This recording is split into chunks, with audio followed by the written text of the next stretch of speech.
नमस्कार, मैं हूं शशांक। आप देख रहे हैं H24। आइए बढ़ते हैं खबरों की ओर। हिम्मत सिंह जाट, ग्राम निपानिया पंचायत के सरपंच। महोदय, आज भागवत कथा का आयोजन किया जा रहा है, कब से कब तक चलने वाली है? ये श्रीमद् भागवत कथा का प्रोग्राम 1 दिसंबर से कलश यात्रा थी आज, और 2 तारीख से कथा चालू होगी। तो 8 दिसंबर तक कथा चलेगी और 8 तारीख को प्रसाद वितरण होएगा। ये कथा किस जगह कराई जा रही है? कथा ग्राम पंचायत निपानिया जाट में मंदिर की जगह पर की जा रही है। सभी गांव वासियों की तरफ से इसमें सहयोग है, तन मन धन से और उनके ही प्रेम से सब कुछ ये कार्य हो रहा है। बहुत ही आनंद और सब हमको उनका प्रेम मिला है, इसलिए मालिक की कृपा और हमारे गांव वासियों की कृपा से ये कार्यक्रम बहुत ही, ये 6ठी बार हमारी श्रीमद् भागवत कथा हो रही है। सब गांव वासियों की प्रेम से, उनकी भावना, उनके सहयोग से आज हम एक कार्यक्रम हो रहा है। सब उनकी कथावाचक कहाँ से पधारे हुए हैं? श्री पंडित राम सेवक गुरु जी, ये अपने जिला होशंगाबाद ग्राम गुडला से हैं और ये 6ठी बार वही कथा वाचन के लिए आ रहे हैं। वही हमारे गुरु जी हैं कथावाचक। इस बीच में क्या क्या मुख्य कार्यक्रम होने वाले हैं? इस कार्यक्रम में यहाँ पे भागवत कथा में हमारे 5 तारीख को आदरणीय श्री लोकप्रिय सांसद प्रज्ञा ठाकुर दीदी भी आएंगी। उनके साथ हमारे माननीय श्री आदरणीय विष्णु खत्री जी विधायक इस विधानसभा के हैं, वो भी आएंगे। और हमारे जिला उपाध्यक्ष, जिला अध्यक्ष और जो भी जनपद सदस्य हैं और सभी आसपास के पंचायत के सरपंच, वो भी यहाँ आने का है उनका। सच कितने श्रद्धालु आने की उपस्थिति है? यहाँ पे श्रद्धालु जैसे पर डे 1500 पर डे आते हैं। लास्ट टाइम में कम से कम यहाँ 5000 से ज़्यादा श्रद्धालु आ जाते हैं। सर, ग्राम वासियों के लिए क्या संदेश रहेगा? राशि अब जो भी है, अब ये तो ग्राम के लिए, हमें तो सिर्फ ग्राम के विकास के लिए हमें चाहिए, कोई हमारे लिए नहीं चाहिए। ग्राम में जैसे नालियाँ है, पानी है, अभी कुछ मिल रहा है पानी, आधे गांव को मिल रहा है, आधे गांव का भी नहीं मिल पा रहा है। नालियाँ हैं, स्कूल हाई स्कूल का है, एक हमारा स्पीड ब्रेकर का हमने बोल रखा है, वो भी नहीं हो रहा है। मेन चौराहे पे है, स्कूल के सामने, यहाँ पे काफ़ी आए दिन दुर्घटनाएँ होती रहती हैं। तो हम यही चाहते हैं कि हमारे जो भी सांसद प्रतिनिधि, विधायक जी और हमारे मंत्री जी इस चीज़ पर थोड़ा ध्यान दें। ग्राम पंचायत में आवंटन पैसे करवाएं और गांव से ही उनका भी है और हम सरपंचों का भी वही, हमारे वोटर हैं वही उनके हैं, इसलिए चाहे तो वो सहयोग करें, आके यहाँ देखें और गांव की समस्या हल कराएं। सर, मतलब इस जानकारी को लेकर आपने कितनी बार विधायक जी को और कितनी बार वो सांसद महोदय को भी आगाह किया, लेकिन इसके बाद भी सुनवाई नहीं हो रही, क्या कारण है इसके? हाँ, स्पीड ब्रेकर के लिए मैंने माननीय विधायक जी को 2 बार किया है, लेकिन उन्होंने बोला है चलो ठीक है, हो जाएगा आगे चल के। तो इस चक्कर में अभी गया था मैं कल परसों, उन्होंने यही बोला था कि हो जाएगा। और सांसद जी से अभी हमने बोला नहीं है, सांसद जी आई थी भूमि पूजन के लिए, ताकि हमने 1-2 उनको आवेदन दिए हैं, तो वो बोल रहे थे हम पूरा ध्यान रखेंगे। हमारी मीडिया भी बार बार ध्यान दिलाती रहती है, लेकिन इसके बाद भी अनदेखा किया जा रहा है, क्या कारण मानते हैं इसके पीछे?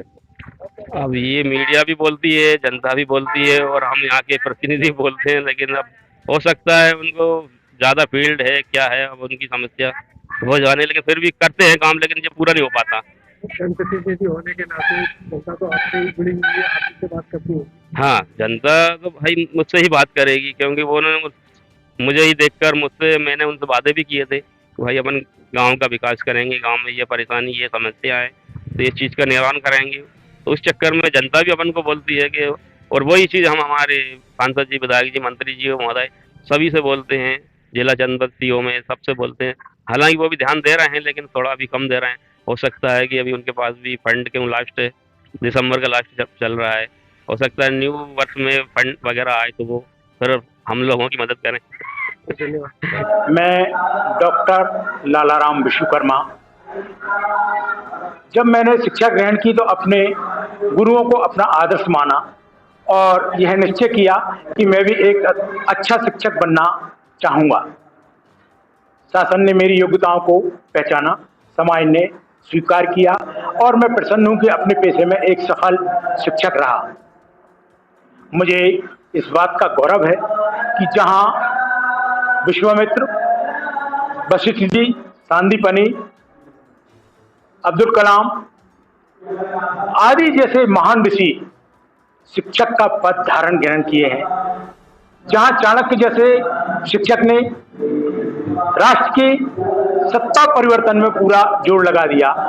मुझे गौरव है कि उस कड़ी में मेरी भी कहीं न कहीं कोई गिनती होगी और मैं अपने साथी शिक्षकों से भी यही कहना चाहूँगा कि समाज के लोगों ने अपनी सबसे प्रिय संपत्ति अपनी संतान को हमारे भरोसे यहाँ भेजा है। हम अपने सर्वोत्तम ज्ञान से उनको शिक्षा देना पसंद करेंगे। यही हमारे शिक्षक का सबसे बड़ा सफल और वो परिलब्धि होती है कि हमारे शिष्य एक योग्य नागरिक बन जाएं। सर, आज सेवानिवृत्त किए जा रहे हैं साहब, तो अपने जीवन काल में किन किन कठिनाइयों का सामना करना पड़ा आपको? पहली बात तो मैंने ऐसे गांव में हायर सेकेंडरी शिक्षा प्राप्त की जहां ना तो विद्यालय भवन था, ना ही पूरे फैकल्टी की शिक्षक थी। इसके बावजूद भी हमने चबूतरों पर बैठकर, कहीं दालानों में बैठकर, कहीं पेड़ की छाया में बैठकर शिक्षा ग्रहण की। परंतु हमारे जो भी उपलब्ध शिक्षक थे उन्होंने बड़े समर्पित भाव से हमको अपने विषय का ज्ञान दिया और हमने भी उनको अपना आदर्श मानकर उस ज्ञान को आत्मार्पित किया। देखिए, जहाँ तक मेरे अनुभव की बात है, पहले विद्यालय में पढ़ने वाले विद्यार्थी ही रुकते थे, ना पढ़ने वाले विद्यार्थी या उनके पालक विद्यालय से किसी तरह का मोह नहीं रखते थे। परंतु आज स्थिति ये है कि हम 3 वर्ष और 2.5 वर्ष के बच्चे को विद्यालय भेजना पसंद कर रहे हैं। जो उसका बचपना है वो हम क्लासों में एक तरह से छीन रहे हैं। और आज के युग में जो इलेक्ट्रॉनिक मीडिया है, ये बच्चे बोलना पहले बाद में सीखते हैं और मोबाइल चलाना पहले सीख जाते हैं। ऐसी कुछ विसंगतियां हैं जो बच्चे को शिक्षा की ओर कम प्रेरित कर रही हैं, परंतु संसार के दीगर ज्ञान की ओर ज़्यादा प्रेरित कर रही हैं। जहाँ तक आपका प्रश्न है, मैं ये समझ रहा हूँ कि बच्चे आज इंटेलिजेंट दूसरी चीज़ों में तो हो रहे हैं, परंतु जो पाठ्यक्रम में विषय है उस पर उतने पारंगत नहीं हो पा रहे। सर, सेवानिवृत्ति के मौके पर अपने छात्राओं को, अपने साथी स्टाफ को क्या संदेश देना चाहेंगे? मैं अपने शिष्यों को, अपने सहकर्मी शिक्षक साथियों को यही संदेश देना चाहूँगा कि हमें शासन ने जिस योग्यता के साथ यहाँ नियुक्त किया है, समाज ने हमारे ऊपर भरोसा किया है। हम उन परिवारों के बच्चों को पढ़ाना चाहते हैं जिनके परिवार में कोई योग्य पढ़ा लिखा भी नहीं है, जिन परिवारों के बच्चों को कोई होमवर्क कराने वाला भी नहीं है। हम उन बच्चों को उस ऊंचाई तक पहुंचाना चाहते हैं जो एक मुख्य धारा में आकर योग्य नागरिक बनेंगे। इसके साथ ही मैं ये भी चाहूँगा कि हमारे बच्चे हमारे शासकीय विद्यालय में पढ़े हुए बच्चे निश्चित तौर पे प्राइवेट स्कूलों के बच्चों से बराबरी का मुकाबला कर सकें। बहुत बहुत धन्यवाद सर आपका। बिटिया की शादी हो या बेटे की बारात, बर्थडे हो या सगाई की रस्म, मेहंदी हो या हल्दी की रस्म, उबटने से लेकर वलीमे तक, फलदान से लेकर रिसेप्शन तक, हम रखेंगे आपका ख्याल। Videography, photography, album design, documentary film, ad film, video song, all events coverage के लिए आज ही कॉल करें 9669530217। तो याद रखें, H24 को लाइक और सब्सक्राइब करना ना भूलें और साथ में वीडियो को शेयर भी कर सकते हैं यदि आपको पसंद आती है।